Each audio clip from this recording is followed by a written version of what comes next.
बिस्मिल्लाहिर्रहमानिर्रहीम, अस्सलाम वालेकुम। लाखों करोड़ों दुरूदो सलाम मोहम्मद मुस्तफ़ा सल्लल्लाहु अलैहि वसल्लम और आले मोहम्मद पर।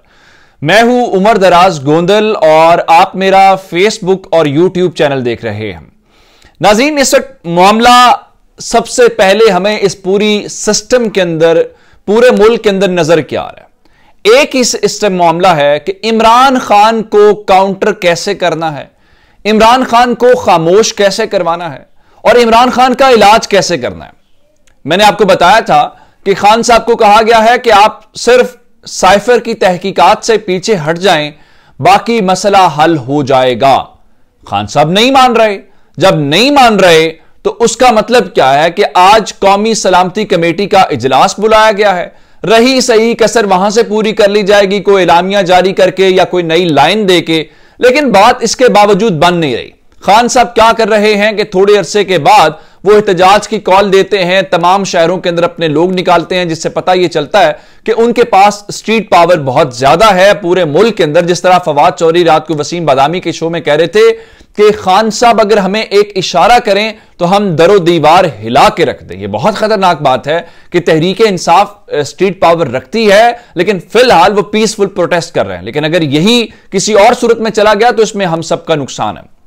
लेकिन अब एस्टैब्लिशमेंट का एक खुफिया हथियार जो है वो चल गया। आप कहेंगे कैसे? ये एक ऐसा हथियार है जिसके ऊपर खुद उसको लगाने वाले कहते हैं कि एस्टैब्लिशमेंट का है, और जब लग गया तो जो मुखालिफ पार्टी है उनके बारे में कहा जाता है कि उनसे मिलता है, उनसे इसका ताल्लुक है, वहां से इंस्ट्रक्शंस लेता है, जिसकी बुनियाद के ऊपर सारा कुछ होता है। हुआ ये कि इस्लामाबाद हाई कोर्ट के एक सिंगल रुकनी बेंच ने कहा था पाकिस्तान तहरीक इंसाफ का केस है इलेक्शन कमीशन के अंदर, उसको 1 महीने के अंदर जो है वो अंजाम तक पहुंचाया जाए। जिसके बाद तहरीक इंसाफ चली गई और तहरीक इंसाफ ने कहा कि देखें, मसला ये नहीं है कि आप हमारे केस का फैसला करें या ना करें, जरूर करें, लेकिन सबको बराबरी की बुनियाद के ऊपर ट्रीट करें ना। सिर्फ ऐसा तो नहीं है कि तहरीक इंसाफ को आप वन साइडेड करें और बाकी को दूसरी तरफ ले जाएं, तो यह काम नहीं चल सकता। जिस पर इस्लामाबाद हाई कोर्ट ने बिल्कुल माना और यह कहा कि उम्मीद है कि लेवल प्लेइंग फील्ड जो है वो सबको प्रोवाइड किया जाएगा।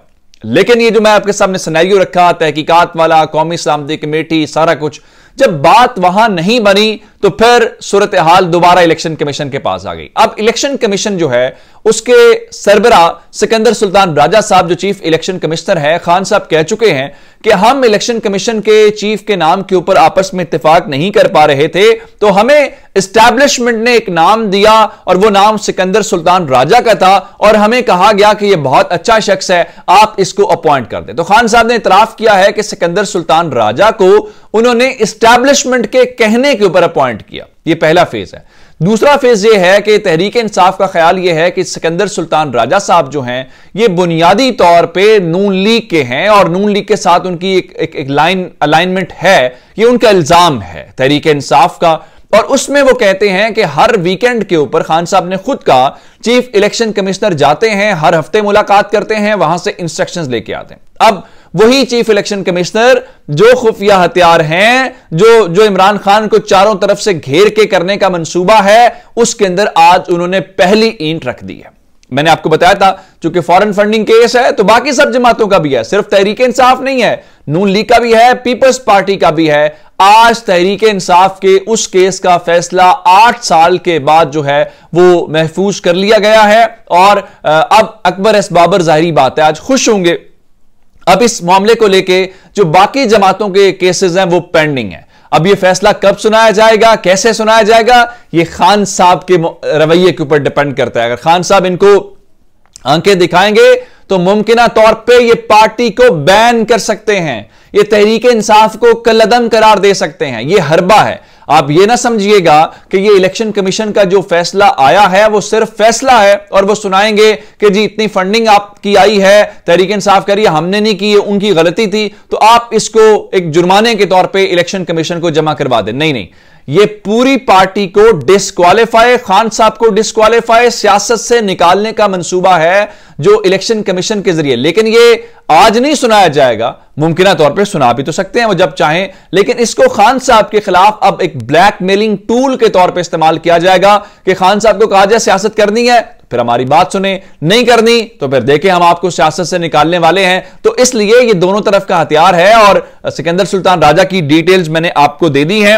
अब केस फाइनल हुआ है और साथ ही चीफ इलेक्शन कमिश्नर साहब फरमा रहे थे हम ये चाहते हैं कि जो बाकी सियासी जमातें हैं उनके केसेस भी इख्तिताम को पहुंचे। ये इख्तिताम को नहीं पहुंचेंगे, लेकिन आप इस मुल्क के साथ जो कुछ कर रहे हैं वो मुल्क बर्दाश्त नहीं कर पाएगा। मैंने आपको इससे पहले बताया इंटर बैंक के अंदर आज डॉलर 3 रुपए 24 पैसे महंगा हो गया है, जिसके बाद आज डॉलर की कीमत 213 रुपए और 20 पैसे के ऊपर ट्रेडिंग हो रही है। यह मुल्क की तारीख का हाईएस्ट रेट है इंटर बैंक का, लेकिन वहां सत्ते खैरा हैं। वो बता रहे हैं कि आज रात को खुशखबरी आ जाएगी, आज रात को सब अच्छा हो जाएगा।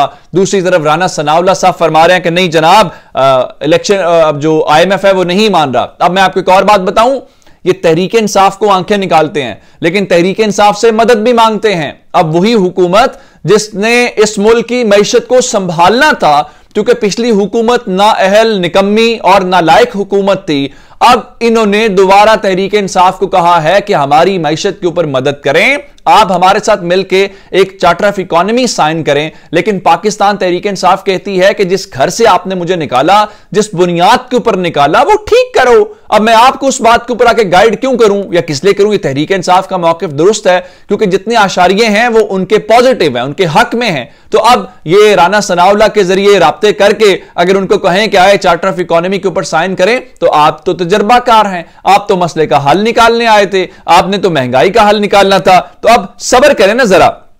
अब मैं आपको एक और खबर दे देता हूं, आज 5 बजे के आसपास जो है खान साहब एक प्रेस कॉन्फ्रेंस करने वाले हैं और हम प्रेस कॉन्फ्रेंस होगी नैब से रेलिवेंट भी हो सकती है। नैब चूंकि लॉज आपको पता है उन्होंने अमेंड किया है। दूसरा, कौमी सलामती कमेटी का इजलास भी आसपास होगा, तो कहीं ऐसा ना हो कि उसके आसपास जो एलामिया आए या सारा कुछ आए तो खान साहब भी उसी दौरान बातचीत कर रहे हूं, तो ये एक अलग मामला होगा। लेकिन असल खतरे की बात आज क्या है? आज जो खतरे की बात है वो बनी गाला के अंदर फौजी अफसरान की एंट्री है। बहुत सारे जो रिटायर्ड फौजी अफसरान हैं उनके खिलाफ उनका इदारा कार्रवाइयां कर रहा है। कुछ की पेंशन जब्त की गई है कि आप सियासत में हिस्सा ले रहे हैं, आप सियासी बयानबाजी कर रहे हैं। कुछ की शायद और किस्म की कार्रवाइयां होंगी, कुछ यहां से निकल के मुल्क से बाहर चले गए। लेकिन उसके बावजूद जिस तरह जनरल मुजम्मिल हैं, वो खान साहब की गवर्नमेंट के दौरान उन्होंने उसकी, हालांकि पहली अपॉइंटमेंट उनकी नून लीग ने की थी, लेकिन चूंकि रीअपॉइंटमेंट खान साहब ने कर दी तो अब वो भी इस वक्त जो है वो आए हुए हैं जद में और उनको नैब के जरिए काबू करने की कोशिश की जा रही है। आज रिटायर्ड फौजी अफसरान की खान साहब के साथ बनी गाला में मुलाकात है, जो एक अच्छा इंडिकेटर होगा, लेकिन बहुत सारे हलकों को वो पसंद नहीं आएगा। जिस दिन कौमी सलामती कमेटी का इजलास है उसी दिन रिटायर्ड फौजी अफसरान खान साहब के साथ मिले तो ये बर्दाश्त तो नहीं किया जाएगा। अब देखें कि उनके खिलाफ क्या कार्रवाइयां होती हैं या क्या कुछ करते हैं, इस बारे में सूरत हाल आज वाज़ेह हो जाएगी। फिर हो सकता है कि खान साहब इस मुलाकात के बाद ही प्रेस कॉन्फ्रेंस करें जो उनकी 5 बजे शेड्यूल्ड है। अब जरा एक और खबर आपको दे देते हैं जनाब कि कनाडा की पार्लियामेंट के अंदर जनरल बाजवा से रेलिवेंट बातचीत हुई है। ये अच्छी बात नहीं है, इसको हमारा दुश्मन जो है, क्योंकि कनाडा के अंदर तो हम हमेशा उसको इंडिया के खिलाफ इस्तेमाल करते हैं। आप जानते हैं कि उनके यहां एक तहरीक है, आजादी की तहरीक पंजाब के अंदर, उसको पाकिस्तान जो है वो कहता है कि जनाब ये आप करवाएं रेफरेंडम, और वहां पे रेफरेंडम यूके में भी होते रहते हैं। लेकिन ये पहला मौका है कि कनाडा की पार्लियामेंट में पाकिस्तान के आर्मी चीफ के हवाले से वहां वो $50,000 की बात कर रहे थे और कह रहे थे कि वो टैक्स पेयर मनी के ऊपर उनका टूर हुआ है, वो सारी बातें। अब ये बातें उस कैनेडियन पार्लियामेंट के अंदर डिस्कस होना ये कोई अच्छी बात नहीं है, पाकिस्तान के लिए अच्छा नहीं है कि ये मामलात इस नहज तक नहीं जाने चाहिए थे जो चले गए हैं। अल्लाह करे कि इसका हम कोई ना कोई सारे मिलकर रास्ता निकालें, जो फवाद चौधरी भी कह रहे थे, बजाय इसके कि हम बंद गली में सारे चले जाएं, कहीं ना कहीं रास्ता निकालना है, क्योंकि बंद गली है ये। जो आप स्टॉक मार्केट का हाल देख रहे हैं, ये डॉलर्स का देख रहे हैं, ओवरऑल जो सिचुएशन है ये कोई अच्छे हालात का मंजरनामा पेश नहीं कर रही। अपना बहुत सारा ख्याल रखिएगा। खुदा हाफिज।